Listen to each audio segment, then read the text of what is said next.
नमस्कार, आप देख रहे हैं GST@5 यानी जीएसटी के 5 साल बेमिसाल। और हमारी ये खास पेशकश जीएसटी के 5 साल पूरे होने पर है।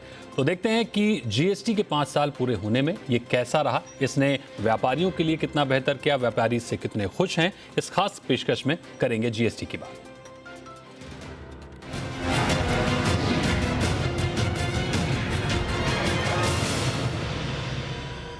जीएसटी के 5 साल पूरे हो गए हैं। 5 साल पहले 1 जुलाई 2017 को देश में सबसे बड़ा टैक्स रिफॉर्म लागू हुआ था। आज 5 साल बाद जीएसटी से एक आम कंज्यूमर और एक आम व्यापारी का जीवन कितना बदला है, क्या ये उन उम्मीदों पर खरा उतरा है जिसके लिए इसे लागू किया गया था? क्या उद्योग और व्यापार जगत की मुश्किलें आसान हुई हैं या बढ़ी हैं? क्या ये ईज ऑफ डूइंग बिजनेस का सबसे बड़ा जरिया बन पाया है? इसमें और क्या क्या सुधार की जरूरत है, इस पर आज इस खास शो में हम करेंगे बहुत ही खास मेहमानों के साथ चर्चा।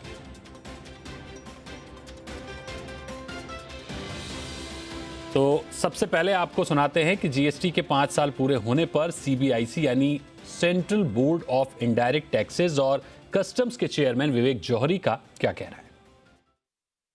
5 सालों में कैसा रहा जीएसटी का सफर?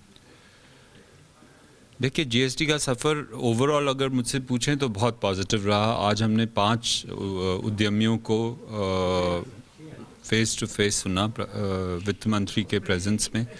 उन्होंने अपने अपने एक्सपीरियंस के अनुसार प्रेजेंटेशंस किए, जिसमें उन्होंने ये हमें समझाया कि जीएसटी का उनके उद्योग पर या उनके ऊपर क्या असर पड़ा। और देखने में ये आया कि सबकी ये सर्वसहमति थी उनमें आपस में कि जीएसटी का बहुत ही पॉजिटिव इम्पैक्ट बिजनेसेस पर पड़ा है। प्रोसीजर्स सिंप्लीफाई हुए हैं, उनका interstate movement of goods simplify हुआ है, कैस्केडिंग कम हुआ है। तो ये बहुत सारे लाभ हैं। तो इसलिए ये तो बहुत सरल है मेरे लिए कहना कि जीएसटी का असर अभी तक 5 साल में बहुत ही अच्छा रहा है। और लेकिन अभी काम काफ़ी बाकी है जीएसटी में। और सीबीआईसी के तौर पर हम मेनली प्रोसीजर पर फोकस करेंगे। तो एनफोर्समेंट है, उस पर कुछ और काम करना बाकी है। उसमें हमने जैसा आपको बताया, जीएसटी काउंसिल ने भी निर्णय लिया, उसमें हम टेक्नोलॉजी का प्रयोग करेंगे ताकि डिस्क्रेशन कम हो और बहुत इंट्रूसिव हमारे एनफोर्समेंट एक्शंस ना हो। उसके अलावा ऑडिट और स्क्रूटनी का हम विस्तार करेंगे। और जो ऑनेस्ट टैक्स पेयर्स हैं उनके लिए हम और कोशिश करेंगे कि कैसे उनकी जो प्रणाली है उसको और सरल बनाया जा सके। तो आज इस खास चर्चा में हमारे साथ जुड़े हैं कुछ खास मेहमान। पेट्रोलियम सचिव RS Pandey, energy expert Narendra Taneja और जीएसटी एक्सपर्ट कपिल मित्तल। इन खास मेहमानों से चर्चा करेंगे और समझने की कोशिश करेंगे कि ये जो 5 साल जीएसटी के रहे वो किस तरह के रहे। तो सबसे पहले कपिल मित्तल साहब, आपके पास आऊँगा मैं, और समझने की कोशिश करेंगे कि जीएसटी के जो पूरे 5 साल हैं, इसे लेकर जो लक्ष्य रखे गए थे वन नेशन वन टैक्स का, वो कितना पूरा हुआ और कितना अधूरा हुआ, और जो लक्ष्य हैं वो हम कितने हासिल कर पाए। देखिए, मैं ये कहना चाहूँगा कि गवर्नमेंट ने जो जीएसटी इम्प्लीमेंट किया था और आज अगर हम 5 साल बाद देखें तो गवर्नमेंट कहीं ना कहीं अपने टारगेट में सफल हो पाई है। जो भी एक व्यवसायी को, जो एक बिजनेसमैन को रिक्वायरमेंट थी जीएसटी की, वो गवर्नमेंट लेकर आई। हाँ, शुरुआत के पहले 2 या 3 सालों में अगर हम देखेंगे तो बहुत दिक्कतें थी। पोर्टल चलता नहीं था, रिटर्न फाइल करने में दिक्कतें आती थी, टैक्स जमा नहीं हो पाता था या फिर और काफ़ी समस्याएं आती थी। लेकिन आज अगर मैं उसको देखूं तो इन 5 सालों में बहुत सारी समस्याएं खत्म हो गई हैं।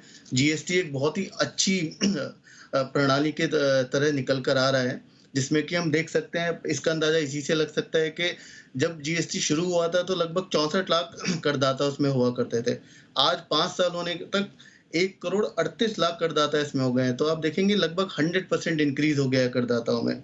इसी तरह से हमारा जीएसटी कलेक्शन पिछले लास्ट 11 महीनों से 1 लाख करोड़ से क्रॉस कर रहा है, और जबकि अप्रैल में ये रिकॉर्ड हाई पे रहा 1,68,000 करोड़, 1,68,000 लाख करोड़। बिल्कुल। इसी तरह से ई वे बिल इन्होंने 2018 में इंट्रोड्यूस किया। शुरुआत में काफ़ी दिक्कतें आई, पोर्टल चलता नहीं था। गवर्नमेंट ने भी काफ़ी रिलैक्सेशन दिया उसमें। बट आज की डेट में अगर हम देखेंगे तो डेली 30 लाख से ऊपर ई-वे बिल बन रहे हैं और मंथली 8 करोड़ के आसपास ई-वे बिल बन रहा है। तो इसी से हम अंदाजा लगा सकते हैं कि गवर्नमेंट पिछले 5 सालों में अपना जो टारगेट था वो पूरा कर पाई है और कहीं न कहीं जीएसटी अब एक व्यवसायी के लिए बहुत ईज़ी होता जा रहा है। बट मैं ये नहीं कहूँगा कि पूरी तरह से ईज़ी हो गया है, जी। क्योंकि यहीं अगर हम दूसरी तरफ नज़र डालते हैं तो जो हमारा टैक्स स्लैब है वो बहुत ज़्यादा है। अगर आप देखेंगे 5%, 12%, 18% और 28%। जी। 5% में आज भी 25% आइटम्स कवर हो जाती हैं।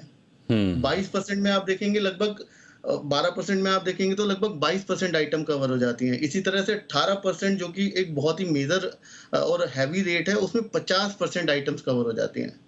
तो यहाँ पे एक गवर्नमेंट को ज़रूरी है कि वो किस तरह से इसको ठीक किया जाए। 28% का भी स्लैब अभी है, बट वो बहुत 3% आइटम्स के लिए है। तो यहाँ ज़रूरी है कि 12% और 18% के ऊपर थोड़ा-सा काम किया जाए कि कैसे उनको मर्ज किया जा सकता है, एक साथ किया जा सकता है, कुछ टैक्स रेट कम किया जा सकता है उसमें। तो वहाँ बहुत आवश्यकता है जिसमें आम आदमी की जेब पे सीधा असर पड़ता है। वहीं आप अगर देखेंगे कि जीएसटी जब आया था तो बहुत ही सिंपल बनाने की कोशिश की गई थी, लेकिन जी। पोर्टल के इश्यूज, बाकी इश्यूज की वजह से धीरे-धीरे वो समस्या बढ़ती चली गई। उस वजह से इतनी सारी अमेंडमेंट हो गई, आप देखेंगे 1000 से ऊपर अमेंडमेंट हो चुकी हैं आज की डेट में जीएसटी में, जो कि एक करदाता के लिए बहुत डिफिकल्ट है समझना। बिल्कुल। इतने सारे notification, circular, press release, orders वगैरह आए जा रहे हैं जिसका कोई अंत नहीं दिख रहा। जी। बहुत सारी ऐसी समस्याएं हैं जहाँ पे अगर हम आज देखें कि अगर आपका कोई असेसमेंट ऑर्डर हो जाता है जिसके अगेंस्ट आप अपील करना चाहें तो अपील कर जी, सकते हैं। यानी यानी बट अगर यानी अपील अगर हम एक एक लाइन में कहने की कोशिश करें तो जो स्वीकार्यता है वो आ गई है, लेकिन अभी भी बहुत काम करने की जरूरत है। जो समस्याएं आप बता रहे हैं उन पर काम करने की जरूरत है। नरेंद्र तनेजा जी, आपके पास आएंगे। वन नेशन वन टैक्स की कल्पना तो साकार हो गई है, लेकिन पेट्रोल, डीजल और लीकर जैसी चीजें अभी भी वन टैक्स वन नेशन की जो बात थी उसमें अंदर नहीं आते हैं। कितना मानना ठीक रहेगा वन नेशन वन टैक्स को जीएसटी को देखते हुए? देखिए, वन नेशन वन टैक्स एक बहुत अच्छा आइडिया है और उस तरफ हमने ठोस कदम उठा लिए हैं। जिस तरीके से जीएसटी को अगर आप उठा करके देते हैं, जैसे भारत जैसे देश है, बहुत बड़ा देश जी। है। आबादी के हिसाब से देखें तो हमारा देश अफ्रीका से बड़ा है। इतने लोग अफ्रीका में नहीं रहते जितने भारत में रहते हैं। और जिन जिन देशों में जीएसटी जहां भी आया है, सब जगह चुनौतियां हैं। कोई ऐसा देश नहीं जिसने चुनौतियां इस तरह की ना देखी हो, चाहे वो ऑस्ट्रेलिया हो या सिंगापुर हो या ब्रिटेन हो, सब में चुनौतियां आती हैं। हमारे यहाँ चुनौतियां थोड़ा ज्यादा आएंगी क्योंकि हम बहुत बड़े विशाल देश हैं और हमारी अर्थव्यवस्था के अंदर जो डायमेंशन है वो तरीके के हैं। लेकिन उसके बाद भी मुझे लगता है कि जो थोड़ा और रैशनलाइजेशन, थोड़ा सिंप्लीफिकेशन, थोड़ा टेक्नोलॉजी का ज्यादा प्रयोग और ये लाने की आवश्यकता है। बिना उसके तो अब इतने नोटिफिकेशंस, इतनी चीजें लाएंगे तो आदमी थोड़ा फ्रस्ट्रेटेड हो जाता है। तो मुझे लगता है कि लेकिन उसके बावजूद ये वर्क इन प्रोग्रेस है। अभी जैसे आप उसका रिव्यू कर रहे हैं कि भाई पिछले 5 साल में कितना हुआ, पिछले 5 साल में हम काफी दूर चल करके आए हैं, इसमें कोई दो राय नहीं। और लेकिन अभी और तेजी से चलने की जरूरत है।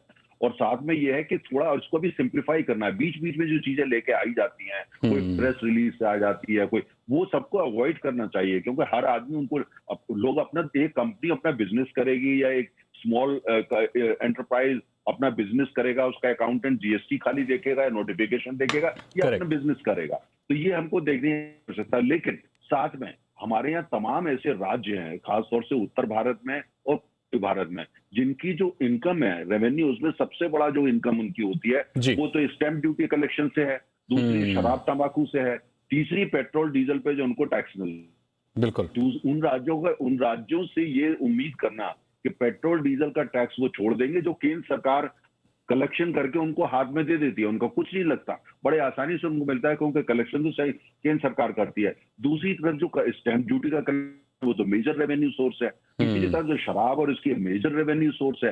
तो इसलिए ये चुनौती एक पॉलिटिकल चैलेंज है कि कैसे इन राज्यों को, खासतौर से वो राज्य जो उतने संपन्न नहीं है जितना गुजरात है या महाराष्ट्र है या कर्नाटक है या तमिलनाडु है या हरियाणा है, वो या दिल्ली है, तो उनके बारे में सोचना पड़ेगा। और इसलिए ये उन राज्य के वित्त मंत्री बिल्कुल इसके खिलाफ है कि पेट्रोल डीजल को इसके अंदर लेके आया जाए। मेरा खुद का मानना है अगर पेट्रोल डीजल को आप आज की तारीख में जीएसटी लेके भी आ जाते हैं तो 28% से तो काम चलेगा नहीं, आपको सेस लगाना पड़ेगा।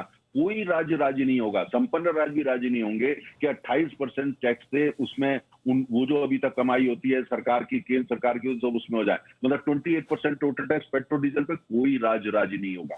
कोई राजनीतिक दल ऊपर वक्तव्य भी कुछ भी करे, राजी नहीं होंगे। ये एक चुनौती है जिसका समाधान मुझे नहीं लगता कि आने वाले 1-2 साल में मिल पाएगा। बिल्कुल ठीक बात है। आर.एस. पांडे सर, जीएसटी से उम्मीद थी कि पेपर वर्क कम होगा, लेकिन व्यापारी आज भी पेपर वर्क से जो जुड़ी हुई समस्याएं हैं, जो पेपर वर्क का बोझ है, वो भी लगातार उनके ऊपर बना हुआ है। उसको लेकर हमारे संवाददाताओं ने जब व्यापारियों से बात की तो उन्होंने काफी गुस्सा जाहिर किया, काफी रोष उनमें दिखा कि अभी भी हम पेपर वर्क बहुत ज्यादा करना पड़ रहा है। इसको कैसे कम किया जा सकता है? देखिए, ये तो बहुत बड़ा रिफॉर्म है और बहुत अच्छे काम भी हुए हैं, लेकिन जो व्यापारियों की समस्या का जो आपने उल्लेख किया और जो जीएसटीएन है वो पूरी तरह से कोप नहीं कर पाया, इसके कारण जो हम कहते थे कि कलेक्शन जितना होना चाहिए उतना नहीं हुआ। अभी हमने सुना, वो सही बात है कि अभी तो 1,60,000 से भी ऊपर कलेक्शन किसी महीने में आ गया, लेकिन पूरे 5 साल का यदि आप ब्यौरा देखें जी, तो 14% ज़्यादा होने की उम्मीद थी, 7% पे आके रह गए। जीडीपी का जो ग्रोथ आप मार्केट प्राइसेस पर देखें तो इन 5 सालों के दौरान जीडीपी में करंट प्राइसेस पर, मार्केट प्राइसेस पर 70% की बढ़ोतरी हुई है और जो टैक्स आए हैं उसमें केवल 45% की बढ़ोतरी हुई है।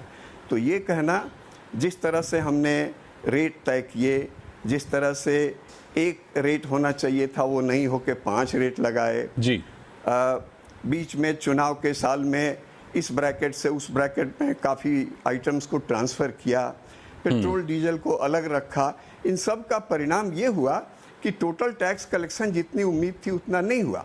और वो जो ग्लिचेज हैं, जो पेपर वर्क की आप बात करते हैं, उसको कम करने की ज़रूरत है। वैसे 5 साल में सुधार काफ़ी हुआ है, लेकिन अभी तनेजा साहब ठीक कह रहे थे कि इतने बदलाव 5 साल में आप 1000 बार बदलाव करेंगे।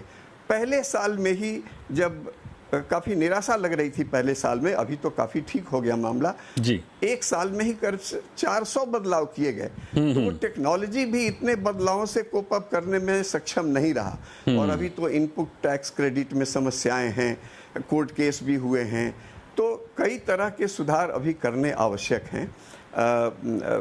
और अगर सुधार करेंगे तो इतना अच्छा कॉन्सेप्ट है कि इससे टैक्स में भी बढ़ोतरी होगी और कंज्यूमर भी खुश रहेगा और एसएससी भी खुश रहेगा और अर्थव्यवस्था पर काफी पॉजिटिव असर पड़ेगा। बिल्कुल सर, यहाँ एक छोटा सा ब्रेक लेंगे, ब्रेक के बाद जल्द हाजिर होंगे और इस चर्चा को जारी रखेंगे।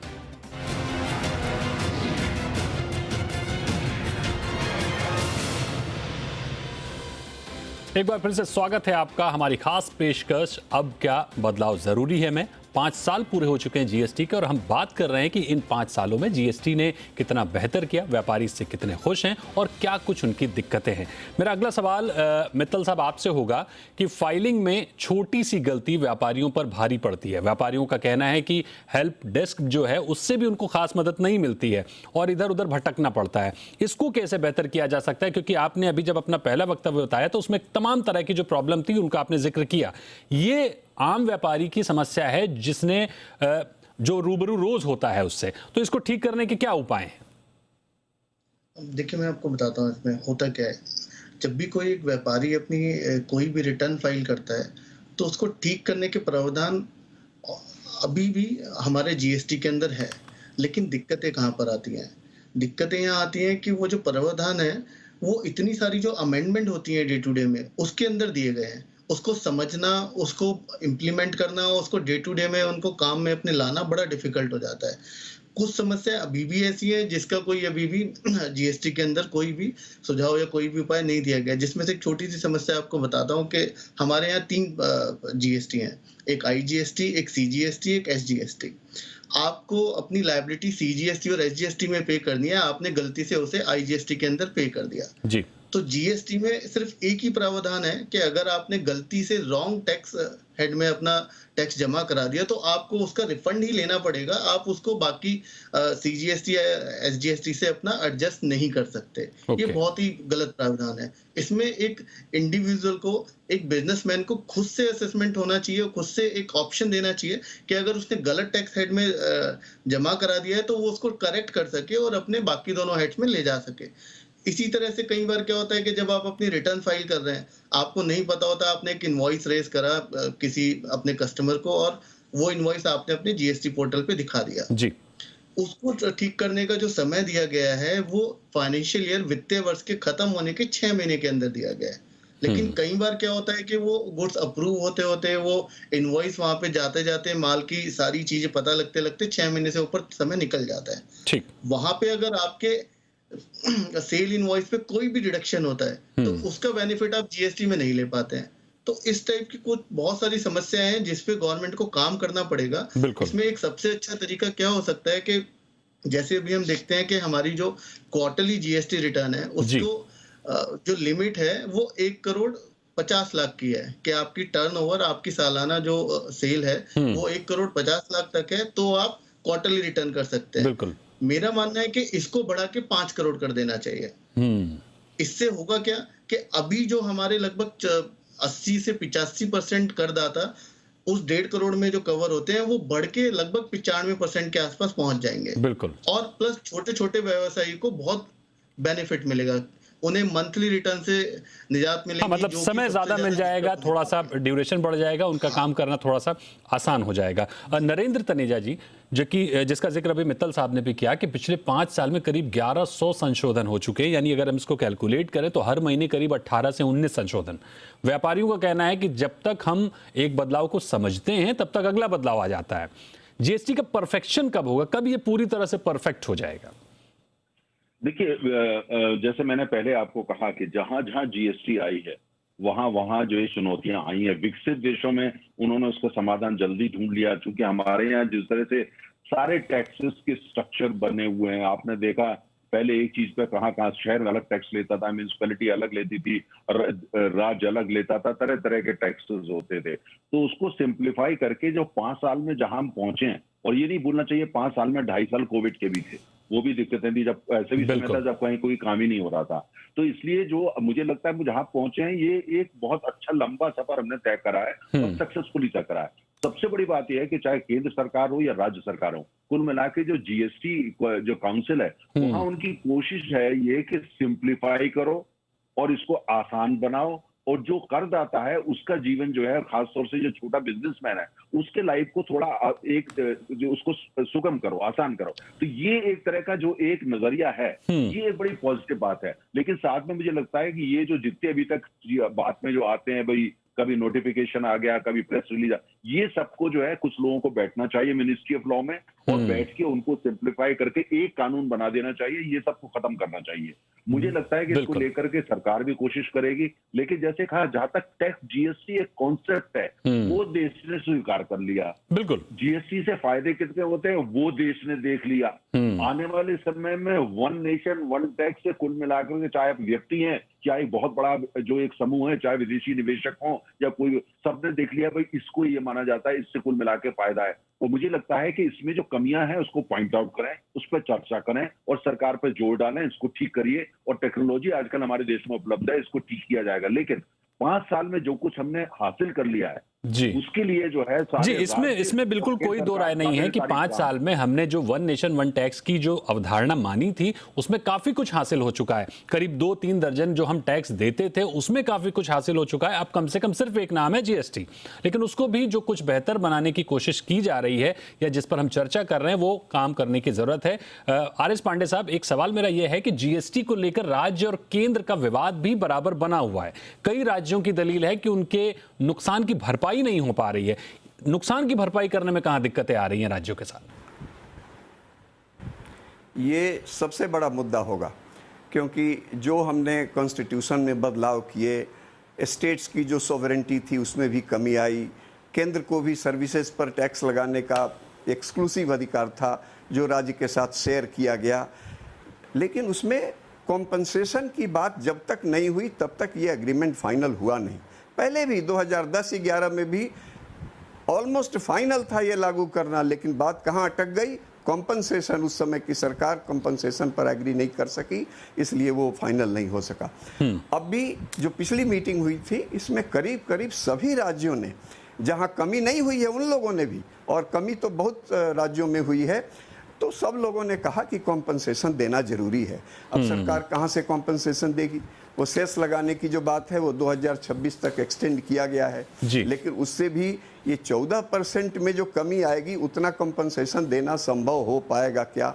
5 साल के लिए मांग हो रही है, क्या 5 साल कॉम्पनसेशन देना संभव हो पाएगा क्या? और जहाँ तक सेस की बात है, अभी एक स्टेट गवर्नमेंट की रिपोर्ट हमने देखी, 2010 से लेके 2020 तक जो सेंटर का जो सेस और सरचार्ज लगाने का जो परसेंटेज है वो 10% से 20% हो गया टोटल सेंट्रल टैक्स कलेक्शन में। और जो सेस और सरचार्ज है वो सेंटर स्टेट से शेयर नहीं करती, तो ये भी एक बहुत बड़ा मुद्दा है। स्टेट्स के अपने रिसोर्सेज बहुत नहीं हैं। जीएसटी में जो रिसोर्सेज हैं उसका जो फॉर्मूला है उसके अनुसार उनको डेवल्यूशन मिलता है, और ये सही है कि डेवल्यूशन अब पहले से ज़्यादा हो रहा है, लेकिन पहले से जीडीपी में भी ग्रोथ ज़्यादा हो रहा है, पहले से इनकम अगर ज़्यादा हो रहा है तो एक्सपेंडिचर भी ज़्यादा होगा, इसलिए स्टेट्स को एक कुछ एश्योरेंस तो चाहिए। बिल्कुल, बिना एश्योरेंस के स्टेट कैसे आगे बढ़ेंगे, ये एक बड़ा अहम सवाल है।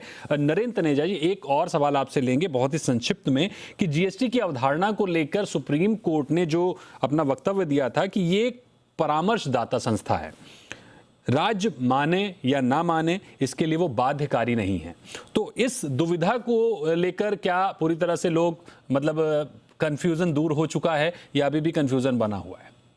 देखिए, मेरा अपना मानना है, पूरे सम्मान के साथ सुप्रीम कोर्ट के लिए संसद इन बारे में ज्यादा तय करती है और बेहतर जानती है। और ये टैक्स जो होता है वो एक ऐसे जिसके राज्य सरकारें, केंद्र सरकारें, कुल मिलाकर के आम आदमी, उसके जीवन, उसके व्यवसाय, उसकी जो पूरा देश का जो आर्थिक जीवन है उस पर चलता है। तो मुझे लगता है अगर जीएसटी काउंसिल है, वहां जो फैसले लिए जाते हैं वो फैसले का इम्प्लीमेंटेशन आवश्यक है। अब उसके लिए किस शब्द का प्रयोग करना चाहते हैं वो सुप्रीम कोर्ट जाने और सरकार जाने, लेकिन जीएसटी काउंसिल में जो फैसले लिए जाए, ये आर्थिक मसला है, ये कोई चैरिटी का काम नहीं है, ये वो काम है जिससे लोगों का जीवन पे असर पड़ता है, पूरे देश की अर्थव्यवस्था पर असर पड़ता है। जीएसटी काउंसिल में जो फैसले हो, जो राज्य और केंद्र मिलकर लेते हैं, वो इम्प्लीमेंटेबल होने चाहिए। ऐसा कानून होना चाहिए कि जो फैसले लिए गए हैं उनका इम्प्लीमेंटेशन होगा और उसको लेकर के कोई इफ एंड बट्स नहीं होगा। कंसल्ट वो एक सिर्फ सलाह की संस्था है, कम से कम मैं व्यक्तिगत रूप से मैं इससे थोड़ा असहमत हूँ। मेरा मानना है जो फैसले हैं वो इम्प्लीमेंट होने चाहिए, और उसके लिए अगर कोई कानून लाने की आवश्यकता है तो संसद कानून लेकर के आए, लेकिन जो भी फैसले हैं वो पूरी तरीके से इंप्लीमेंट होना चाहिए, जिससे कोई कंफ्यूजन ना हो। बिल्कुल, कोई कंफ्यूजन ना हो, ये आपने बड़ी बात कही। तो इसी के साथ आज के इस शो में हमारा जो प्रयास था वो ये था कि जीएसटी के 5 साल पूरे होने के बाद जीएसटी ने आपके जीवन में क्या कुछ बेहतर किया है और किस चीज को लेकर आपको समस्याएं हैं। हालांकि कई व्यापारियों से हमारे तमाम सहयोगियों ने बात की, तो ओवरऑल जो निकल कर आ रहा है कि नो डाउट जीएसटी ने जिस तरह से तमाम सारे टैक्स को कंप्रेस करके एक जीएसटी लेकर आई सरकार, उसने फायदा दिया है। बिल्कुल कंफ्यूजन बहुत दूर हुई है, लेकिन अभी भी कुछ दुविधाएं हैं, कुछ मुश्किलें हैं जिनका हमने शो में जिक्र किया, उनको दूर करने की जरूरत है। जाहिर सी बात है अगर वो समस्याएं दूर होती हैं तो जीएसटी एक बेहतर tax, one nation one tax की जो अवधारणा है उसको पूरा करेगा। बहुत बहुत शुक्रिया करेंगे आर एस पांडे साहब, बहुत बहुत शुक्रिया नरेंद्र तनेजा जी, और बहुत बहुत शुक्रिया कपिल मित्तल साहब हमारे शो में जुड़ने के लिए और अपनी अहम राय देने के लिए। और इसी के साथ खबरों का सिलसिला लगातार जारी है, आप बने रहिए जी बिजनेस पर। नमस्कार।